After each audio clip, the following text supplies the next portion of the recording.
지금의 위기를 새로운 기회와 발전의 원동력으로 삼겠다. 우리의 목표는 세계를 선도하는 대한민국이다. 오늘 취임 3주년을 맞은 문재인 대통령이 대국민 연설을 통해서 밝힌 내용입니다. 문 대통령의 포스트 코로나 구상, 최혜진 대통령 리더십 연구원장 그리고 배종찬 인사이트K 연구소장과 함께 살펴보겠습니다. 어서 오십시오. 네, 안녕하세요. 안녕하십니까? 네, 안녕하세요.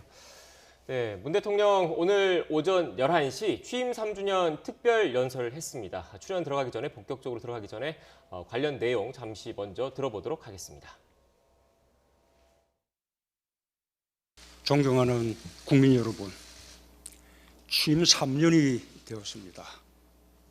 지난 3년 촛불의 염원을 항상 가슴에 담고 국정을 운영했습니다.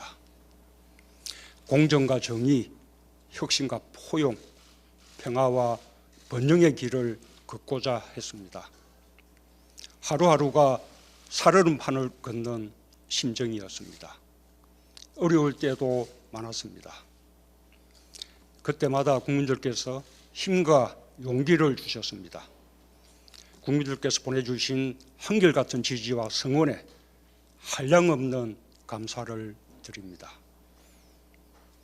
남은 2년 더욱 단단한 각오로 국정에 임하겠습니다. 임기를 마치는 그 순간까지 국민과 역사가 부여한 사명을 위해 무거운 책임감으로 전력을 다하겠습니다. 네, 문재인 대통령의 취임 3주년 대국민 특별 연설 내용 들어보셨습니다. 소장님, 네. 지난해는 2주년이었잖아요. 2주년 같은 경우에는 TV 프로그램에 출연을 해서 그 관련된 입장을 밝혔는데 오늘 같은 경우에는 직접 국정운영 방향, 앞으로 국정운영 방향에 대해서 입장을 표명을 했습니다. 어떻게 보셨습니까?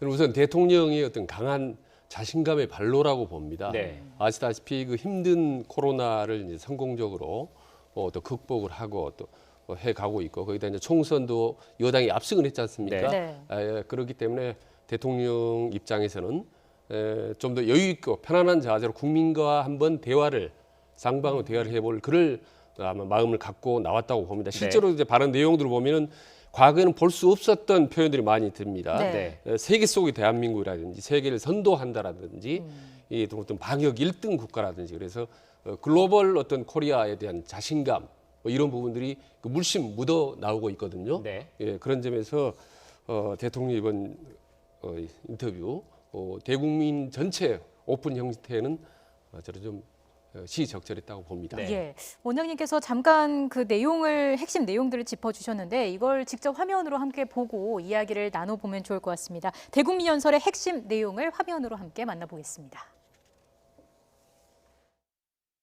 국민 여러분, 우리는 지금 전 세계적인 격변의 한복판에 서 있습니다. 지금의 위기를 새로운 기회와 발전의 원동력으로 삼겠습니다. 우리의 목표는 세계 속의 대한민국을 넘어서 있습니다. 우리의 목표는 세계를 선도하는 대한민국입니다. 방역 시스템을 더욱 보강하여 세계를 선도하는 확실한 방역 1등 국가가 되겠습니다. 질병관리본부를 질병관리청으로 성격하여 전문성과 독립성을 강화하겠습니다. 다른 나라들보다 빠른 코로나 사태의 안정과 새로운 일상으로의 전환을 경제 활력을 높이는 전기로 삼겠습니다. 지금의 코로나 위기는 여전히 취약한 우리의 고용 안전망을 더욱 튼튼히 구축할 것을 요구하고 있습니다. 모든 취업자가 고용보험 혜택을 받는 전 국민 고용보험 시대의 기초를 놓겠습니다.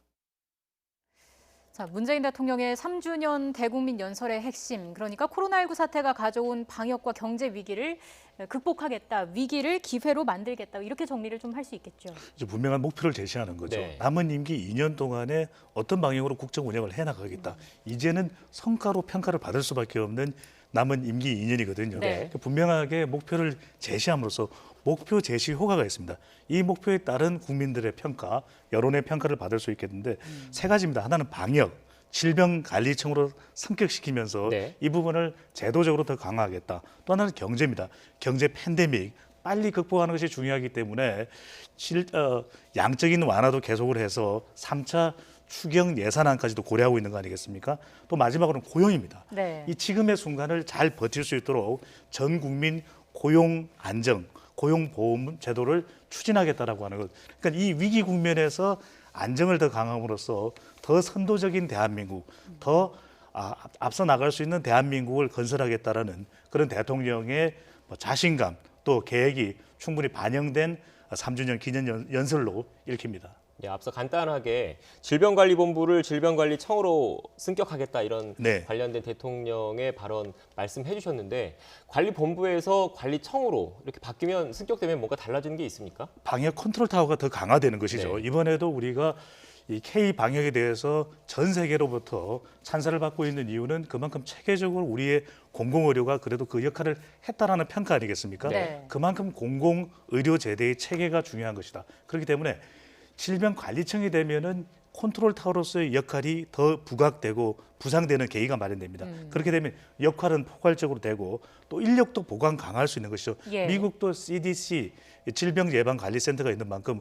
우리는 이것을 청으로 하면서 더 체계적으로 또 대통령 이하 모든 기관들이 이 책임적으로 중심에 서 있는 것이 이제 질병관리청이 되면서 네. 그 역할이 강화되겠죠. 전문성이 더 강화된 컨트롤 타워로서의 역할이 더 높아질 것으로 보입니다. 예. 그러니까 쉽게 얘기하면 정부 조직 내에서 기존의 본부급 조직에서 청 단위 조직으로 조직내 위상을 이제 강화시키면서 정부가 앞으로 질병 관리에 더 적극적으로 대처하겠다 이런 의지를 표명한 거라고 볼 수 있겠죠. 더 주도적으로 될 수 예. 있죠. 그렇게 되는 큰 이유 중에 하나는 외신들의 평가에서도 네. 이번에 월스트리트 저널도 질병관리본부 본부장인 정은경 본부장이 너무 잘했다. 네. 영웅으로 평가받지 않습니까? 그만큼 외국으로부터 체계적이고 차분한 대응에 대한 평가를 받고 있는 만큼 그 위상을 강화하겠다라는 포석으로 보입니다. 네. 네. 조직 개편이 예상되는데 전반적인 정부 조직 개편으로까지 이어지게 될까요? 자연스럽게 그렇게 될 가능성이 높다고 봅니다. 왜냐하면 우선 보건복지부가 벌써 이제 복수차관 얘기가 네. 검토되고 있지 않습니까?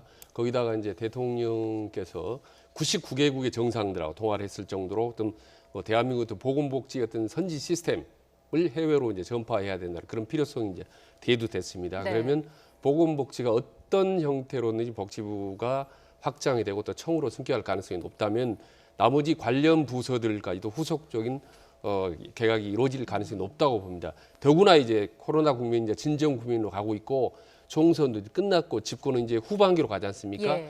자연스럽게 어떤 개각이라든지 어떤 개편의 요인이 이제 발생하게 되는 거죠. 오늘 또 경제 측면에서 주목되는 그 관련된 워딩이 전 국민 고용보험이랑 한국판 네. 뉴딜 구상이거든요. 관련해서 어떻게 뭐 적절한 또 현실성이 있는 구상이라고 보십니까? 위기 극복 그리고 네. 이제 고용을 강조한 것이 3주년 기념연설인데 네. 3주년 기념연설의 핵심은 사실 경제라고 봐야 되겠죠. 네. 이제 방역 체계에서 어느 정도 성과를 올렸고 결코 방심해서는 안 됩니다. 하지만 이제 2분기, 3분기, 4분기는 말 그대로 경제를 어떻게 해서 우리가 헤쳐 나가느냐가 중요한데 네. 그런 경우 1차적으로 우리가 고려해야 될 것이 3차 추경 예산안도 검토를 해야 되는 것이고 네. 또 하나 중요한 것이 추가 양적 완화 또 지원을 통해서 중소기업과 중소상공인을 어떻게 해서 우리가 회생시킬 수 있느냐 이게 너무나도 중요한 것이고 예. 네. 문재인 대통령 취임 연설에서 강조했던 것이 일자리 늘리기였거든요. 그런 만큼 고용 대책 버틸 수 있게끔 만드는 것이 사실 최우선 정책이 돼야 됩니다. 이 부분에 대해서 고용 보험까지도 적극적으로 국회에서 좀 검토해 봐달라라는 주장 요구를 한 만큼 네. 이 부분이 앞으로는 매우 중요한 고용 안정 과제가 될 것으로 보입니다. 예. 자, 그리고 앞서 취재 기자가 전해드렸습니다마는 문재인 대통령의 3주년 대국민 연설을 놓고 정치권이 좀 엇갈린 반응을 내놨습니다. 어떻게 보셨습니까? 지금 과연 통합당이 어떤 방향으로 나아갈 것이냐라는 네. 이제 방향을 놓고 내부적으로 이제 여러 가지 논란이 있지 않습니까? 네. 그런데 지금 이번 총선 결과를 보면은 국민들 입장에서는 현재 정부 여당이 해왔던 정책에 대해서 전폭적인 지지를 하고 이후로도 문재인 정부가 추진해왔던 정책을 지속적으로 강하게 추진하라라는 메시로 익힐 수가 있거든요. 왜냐하면 네. 180세기 거대한 이제 압승을 거뒀기 때문에 네. 저는 집권 후반기 당분간은 대통령이 추진하고 있는 정책에 대해서 야당이 오히려 밀어주고 뒷받침해 주는 것이 국민의 민심을 얻는데 도움이 된다라고 그런 겁니다. 네. 오늘 지금 대통령 기자회견 내용을 보면 하라는 이제 코로나 를 극복했다라는 부분, 그다음에 경제 부분을 해야겠다는 부분인데 어떻게 보면 3대 7로 7의 경제에 대한 많은 비중을 뒀거든요. 네. 그래서 총론적으로 앞으로는 집권 후반기는 경제 부분에 올인하겠다라는 그런 메시지를 던졌기 때문에 네. 야당의 입장에서도 강론적으로 이견이 있을 수는 있지만 총론적으로는 전폭적으로 지지하고 밀어주고 그다음에 이제 문제가 있는 부분은 지적하는 것이 이제 야당으로서는 옳다고 보고요. 그러나 이 부분을 총선 전처럼 속적으로 어떤 작은 부분 문제점만을 계속 그를 집중적으로 비판하거나 공격할 경우에 자칫하면 또다시 집권 후반기도 발목만 잡는 야당에는 비판을 받을 수 있거든요. 이 부분을 통합당에서는 좀 심각하게 고민을 했으면 좋겠다는 생각을 합니다. 네. 미래통합당에서는 뭐 대통령의 연설을 듣고서 어떤 부분은 부족하다라고 이제 지적을 하기 위해서는 대안을 내놓는다면 그만큼 반사 이익을 가져갈 수 있는 네. 점수를 딸 수 있는 기회가 될 수 있는 것인데 예. 그냥 단순히 대통령이 지금 재정적으로 이것이 문제가 되지 않느냐. 그렇다면 재정 투입 외에 다른 대안이 있다면 그것을 적극적으로 제시하고 또 여론에서 상당히 설득력 있는 대안으로 받아들여진다면 오히려 미래통합당이 점수를 더 얻어갈 수 있거든요. 네. 그런 안을 제시하는 것이 우선 돼야 되지 않을까라는 생각을 해봅니다. 특히 오늘 그 언급된 내용 중에서 전체 전 국민 고용보험 관련된 게 핵심 이제 이슈가 될 것 같습니다. 앞으로 국회 차원의 협조를 당부한다는 대통령의 언급도 있었는데 앞서 저희 취재 기자가 얘기도 했지만 그 여야 간의 이견이 좀 있는 상태이거든요. 어떻게 진행될 것으로 보십니까? 그 일단 이 법안, 이 예. 제도의 어떤 당위성, 필요성의 네. 부분은 저는 정부 여당 입장에서는 뭐 공감대가 이루어진 것 같고 네. 아마 야당도 총론적인 부분은 동의할 거라고 봅니다. 다만 네. 이제 재정의 어떤 부족 문제, 보충 문제 이런 부분에 대해서는 이견이 있을 수가 있죠. 지적이 있을 수가 네. 있겠죠. 네. 이런 부분은 저는 총론적인 부분은 동의를 한다면 야당 입장 어떤 형태로든지 좀 도와주는 방향으로 가야 된다고 보는 거고 하나 이제 보면 취업 지원 제도 같은 경우 있지 않습니까? 네. 이런 부분도 사실은 기존의 관련 법안이 지금 국회 상임위에 좀 계류 중에 있습니다. 네. 그렇기 때문에 조금만 여야가 협치를 좀 묘를 발휘한다면은 오늘 대통령이 발표한 그런 내용들은 전반적으로 이렇게 어렵지 않게 저는 이루어질 거라고 봅니다. 예, 네. 현실화될 수 있을지 논의 과정을 계속 지켜봐야 할 것 같습니다. 자, 취임 3년이 된 문재인 대통령 민심은 어떨까요? 3년을 앞두고 실시된 국정 운영 지지도를 함께 살펴보겠습니다. 그래픽 함께 보시겠습니다. 자, 한국갤럽이 지난 6일과 7일 이틀간 전국 만 18세 이상 남녀 1,000여 명을 대상으로 조사한 결과입니다. 지난주보다 7%포인트 오른 71%로 집계가 됐습니다. 자, 세부적으로 좀 볼까요? 보면은 60대 이상을 포함해서 모든 연령대에서 긍정평가가 부정평가를 앞섰고요. 정치 성향별로 나누어서 분석한 결과에서도 보수층에서도 긍정 답변이 더 많이 나온 것으로 집계가 됐습니다. 보면 1년 10개월 만에 최고치를 기록한 건데 계속해서 2월 넷째 주 이후에 10주 연속으로 상승하고 있습니다. 네. 그 배경을 어떻게 봐야 될까요? 대세 현상이죠. 네. 코로나19에 대한 대응은 이념의 문제가 아니거든요. 네. 중도층에서 대통령은 잘하고 있다로 지금 기울어져 있는 그런 결과가 그대로 지지율에 반영이 되고 있는 것으로 나타나고 있습니다. 네. 역대 임기 한 3년차, 4년차 대통령들을 보면 주로 경제, 북한 그리고 공약에 대한 영향을 많이 받거든요. 그러면 공약도 실천된 게 없고 네. 경제도 상황이 안 좋고 북한과도 다프 상태고 이러다 보면 대통령 지지율은 결코 좋을 리가 없거든요. 그러니까 3주년 기념 기자회견 이런 거 왜 하냐. 별로 또 국민들도 관심을 안 가지는 경우들이 많은데 예. 이번의 경우에는 코로나19가 문재인 대통령의 지지율 상승에 결정적이었다. 코로나19는 이념과 지역과 세대의 구분이 있을 수가 없는 것이거든요. 네. 얼마만큼 대통령이 대응을 잘하고 있나.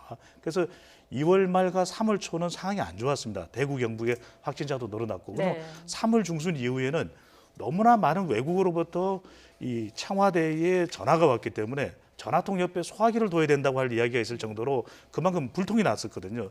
그런 만큼 대통령의 코로나19에 대한 이 태도, 리더십이 평가를 받으면서 대통령 지지율은 상승 추세로 계속 올라가고 있는 것이고 역대 대통령 중에 그 누구도 이 87년 직선제 개헌 후에 88년도부터 계속해서 대통령 지지율이 측정됐는데 예. 네. 임기 3, 4년 차에 70%대 지지율 아무도 없습니다. 그러니까 이거는 일종의 대세 현상이기 때문에 지금 이것은 1차적으로는 코로나19 대응 네. 그리고 총선의 승리도 컨벤션 효과로 영향을 줬고요. 마지막으로는 긴급 재난지원금도 한 방 거들었습니다. 네. 이제 보면은 문재인 대통령 지지율이 3년 내내 40% 이하로 네. 내려간 건 거의 한 번도 없었거든요. 거기다 네. 이제 3년 차는 72%고 역대 대통령 최고입니다. 근데 흔히 역대 대통령 중에 콘크리트 지지율을 가지고 있는 사람은 김대중, 그다음 노무현, 박근혜를 꼽는데 네. 사실 재임 중에 콘크리트 지지율은 압도적인 1위는 문재인 대통령이 이번에 이제 확실하게 네. 자리를 굳힌 거죠. 네. 근데 이렇게까지 3년 차에 저는 지지율이 높은 이유는 과거 문재인 대통령이 집권 3년 동안에 대한 평가가 아니라 네. 앞으로 남은 2년에 대한 강력한 기대 심리가 저는 발동이라고 봅니다. 그렇기 때문에 그 71% 나올 때 전주에 비해서 7%가 상승을 했거든요. 예, 7% 특별한 포인트가 일이 없는데 일주일 동안 3%, 7%가 올라간 겁니다. 네.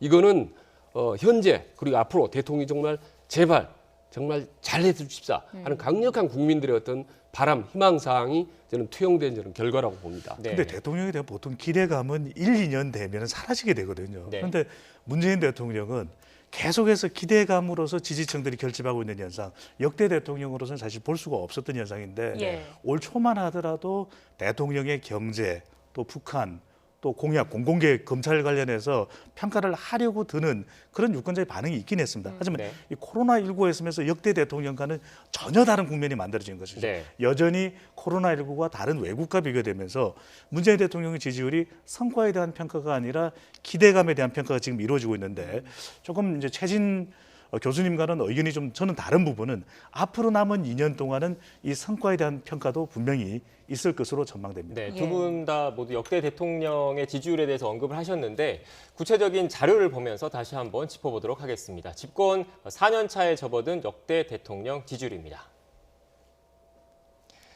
네, 박근혜 전 대통령과 이명박 전 대통령, 노무현 전 대통령, 김대중 전 대통령까지 같은 시점에서 모두 부정평가가 긍정평가를 앞섰습니다. 김영삼 전 대통령은 유일하게 긍정평가가 우세했는데 국정수행 지지율은 41%에 그쳤습니다. 이번에는 문 대통령의 지난 3년간 지지율 추이 한번 살펴보도록 하겠습니다. 준비된 그래픽을 보겠습니다. 네, 문재인 대통령의 취임 1년 시점 국정 지지도는 83%로 역대 대통령 가운데 가장 높았지만 취임 2주년에는 45%로 떨어졌습니다. 보시는 것처럼요. 근데 다시 취임 3주년에 들어서 70%를 넘어서면서 크게 반등을 했습니다. 앞서 말씀하신 것처럼 취임 2주년에서 3주년 넘어갈 때 45%에서 71%로 올라갔다는 결국 코로나19 대응과 관련된 게 가장 큰 영향으로 볼 수 있겠습니까? 지금은 그렇죠. 네. 지금은 이제 코로나19 대응이 중도층이 대통령 지지로 기울어져 있는 상태거든요. 네. 역대 대통령을 보더라도 지지율이 고공행진을 한다는 것은 두 가지 이념이 반드시 따라와줘야 됩니다. 네. 지지층인 진보뿐만 아니라 중도층까지도 대통령 잘하고 있다 이렇게 평가를 하고 있는 것이고 네. 심지어는 이 대세 현상에 보수층까지 올라탄 현상으로 나타나고 있거든요. 대통령이 지난 2018년에 지지율이 저렇게 올라갔던 것은 바로 북한 효과입니다. 네. 북한 효과가 4월 판문점 선언 이후부터 9월까지 계속 이어지지 않았습니까?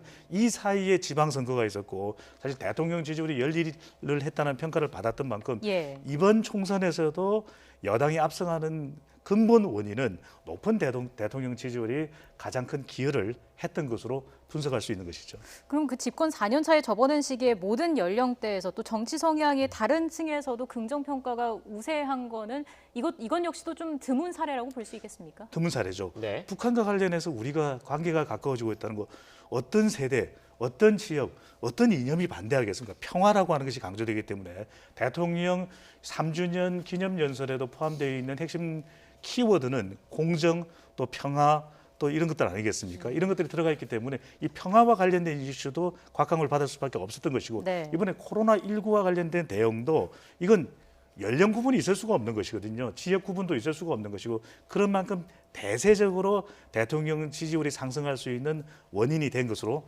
풀이할 수 있겠습니다. 네. 주제를 좀 바꿔서 정치권 국회 이야기를 좀 한번 해보도록 하겠습니다. 얼마 전에 여야의 새 원내사령 다 원내대표가 차례대로 결정이 됐습니다. 김태년 새 원내대표 같은 경우에는 당선된 뒤에 문희상 국회의장과 면담을 가지고 일하는 국회를 만들겠다 이런 의지를 피력을 했는데요. 어떻게 보셨습니까? 뭐 일하는 국회 예. 참 너무나 듣기 좋은 얘기죠. 이제 아시다시피 20대 국회는 뭐 동물 국회, 심지어는 이제 식물 국회란 말을 들었지 않습니까? 그래서 네. 21국회 때는 이번 국회 때는 제발 좀 인간 국회가 되달라 이런 얘기가 있지 않습니까? 그래서 인간과 어떻게 보면 동물의 차이가 사실은 타협 협상을 하느냐 마느냐에 있었습니다. 네. 그래서 20대 국회 때는 거의 협상이 없이 오직 투쟁 대 투쟁, 강 대 강의 연속 아니었겠습니까? 네. 그렇다면 이번에 이제 21대 국회는 제발 협상의 묘를 여야 원내대표가 살려줬으면 좋겠다. 특히 이제 당장 그 국회 상임위원회 배분 문제부터 이제 달려 있거든요. 예. 근데 며칠 전에 이제 조호영 그 원내대표든 모친상 두 사람이 원내대표가 만났지 않습니까?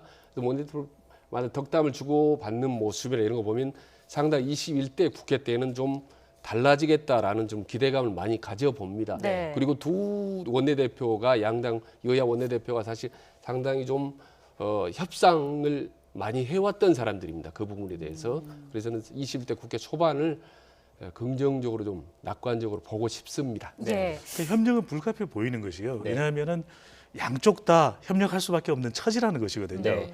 압승을 했지만 김태년 원내대표는 상당한 부담을 이제 가질 수밖에 없는 예. 것이고, 그리고 조호영 원내대표는 수습을 해야 되지 않습니까? 예. 이러려면 협력할 수밖에 없습니다. 협력하지 않고 계속 갈등만 보이게 되면은 김태년 원내대표가 더불어민주당 내에서 영향력이 압도적이다 이렇게 볼 수는 없거든요. 대통령이 압도적이죠. 그리고 미래통합당 내에서 조호영 원내대표의 영향력이 압도적인가 그렇게 또 볼 수는 없는 것이고, 지지율도 계속 내려가고 있지 않습니까? 그렇다면 김종인 비대위 출범도 할 수밖에 없을 것이고, 이런 저런 것들을 준비하기 위해서는 양 정당이 협력하고 일정한 수준의 법안은 통과시키면서 국민들에게 계속 점수를 딸 수밖에 없는 네. 협력도 불가피해 보입니다. 네. 소장님께서 말씀을 해주셨는데 주호영 그 신임 원내대표 같은 경우에는 당을 수습해야 하는 상황이잖아요. 지금 같은 경우에는 뭐 김종인 비대위를 어떻게 할 것인지 이게 가장 큰 관심사 중 하나인데 네. 어떻게 전망을 할 수 있을까요? 그러니까 일단 주호영 원내대표는 공개적으로 얘기를 했지 않습니까? 네. 그래서 김종인 그러니까 비대위원장에게 만나겠다. 네. 그래서 비대위 여부를 이제 의논하겠다고 그랬는데, 우선 총선에 참패한 정당 제1야당인 원내대표가 그 정당의 총괄 성대 총책임자였던 분을 다시 찾아가서 이렇게 비대위원장을 맡아달라고 하는 모습이 과연 국민들에게 어떻게 비춰질지 저는 하나 이제 상당히 좀 우려되는 부분이 있고, 그리고 저는 이미 비대위원장이 어떻게 출범하든 간에 약간의 어떤 상처를 입었다고 봅니다. 네. 지금 어제 오늘 사이에서 홍준표 지금 전 대표 같은 경우가 당선자가 지금 비대위가 더 이상 미련을 갖지 마라. 미련 가지면 계속 수렁에 빠진다라고 했고, 또 장제원 의원 같은 경우도 김종인 비대위원장이 만약에 그 비대위를 거부를 한다면 혁신위를 가자라는 차선책을 좀 제시를 했거든요. 네. 그래서 어떤 형태로는 이거는 이미 상처를 입었고, 출범하더라도 김종인 비대위원장이 출범하더라도 당초에 얘기가 되었던 어떤 막강한 권한이나 아주 충분한 어떤 기한, 이런 부분들은 보장하기 힘들다. 제한된 역할을 할 수밖에 없다. 즉 김종인 비대위원장의 출범한다면 그 역할은 일정 정도 제한할 수밖에 없다. 따라서 통합당의 신임 지도부라든지 젊은 의원들은 김종인의 비대위 여부와는 출범과는 상관없이 본인들의 활로, 본인들의 독자적인 각자 도생할 수 있는 자생력을 기르는데 총력을 저는 기울이는 것이 오히려 장기적으로 볼 때 저는 바람직하다고 봅니다. 지지층들이 볼 때는 어떻게 볼지는 모르겠어요. 그러면 충분한 시간을 주지 않은 것이냐. 이미 미래통합당 이전에 자유한국당, 그 전에 새누리당에 대해서도 기회는 준 것 아니겠습니까? 예. 그런데도 지금 이 총선 참패 이후에도 지지율이 내려간다. 그렇다면 김종인 전 선대본부장의 효과는 뭐냐. 누군가 책임을 지고 쇄신과 혁신을 해나갈 인물은 필요한 것이거든요. 적어도 이 김종인 전 선대본부장이 가지고 있는 중도층에 대한 유입할 수 있는 끌어들일 수 있는 그 효과, 또 수도권에 대해 비호감을 호감으로 만들 수 있는 전환 효과, 그리고 50대가 지금 매우 중요합니다. 50대에서 보수와 진보가 갈리는 연령대이기 때문에 이 연령대의 지지층을 흡수할 수 있는 역할을 적어도 김종인 전 선대본부위원장이 해주지 않겠냐는 기대감은 있거든요. 그런 만큼 이걸 완전히 무시할 수는 없기 때문에 주호영 원내대표로서는 많이 고민을 하고 김종인 카드를 어떻게 사용할지에 대한 부분도 꼼꼼히 검토할 것으로 보입니다. 네, 마지막으로 21대 국회 출범 이제 얼마 남지 않았습니다. 조금 있으면 그 새로운 국회가 출범을 하고 본격적으로 국회 현안이 이제 산적해 있는 상태이거든요. 크게 제가 봤을 때는 당장 상임위원회 원 구성, 원 배정과 관련된 여야 간의 충돌이 좀 있을 것 같고 공수처 문제 또 있지 않습니까? 그리고 3차 추경 관련된 얘기가 있는데 차근차근 한번 좀 짚어서 정리를 좀 해주시죠. 당장 상임위 원 구성 관련해서는 그동안 그 전통적으로 야당이 여당 견제 차원에서 법사위원장 맡아왔었는데 여당 쪽에서는 그런 법사위의 기능을 제한하는 방안도 사실 좀 검토하고 있는 것으로 알려지고 있거든요. 이것들 어떻게 진행될 것으로 보시는지 소장님께서 마지막으로 정리 부탁드리겠습니다. 그러니까 아마 조국 네. 사태 과정에서 그 국민들이 아마 생생하게 봤을 겁니다. 20대 국회 마지막에 네. 그 여상규 자유한국당의 어떤 출신이 법사위원장을 맡아 상당히 주도했던 기억이 그렇죠. 날 겁니다. 그래서 네.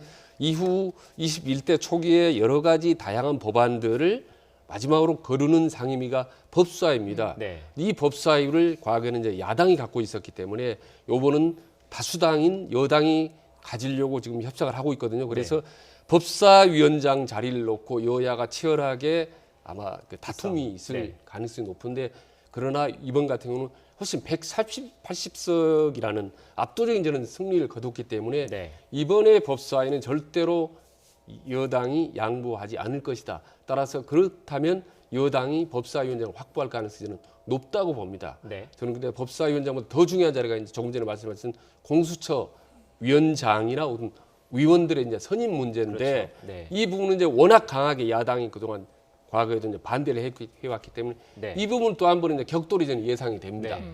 그래서 21대 국회 초반에 가장 걱정되는 부분이 이 공수처 임원들의 어떤 위촉 문제, 임명 문제를 놓고 대결이 되는데 이게 과연 공수처가 원활하게 출범하느냐가 21대 국회 국민들에 대한 평가를 제대로 또다시 동물 국회냐 아니면 이번에는 다른 인간들의 국회냐 정말 국민들을 위한 국회냐라는 평가를 받는 시범대이기 때문에 네. 여야 원내대표나 여야 의원들이 가장 정말 협상의 묘를 정말 제대로 발휘할 게 바로 공수처의 출범 과정이라고 봅니다. 네, 알겠습니다.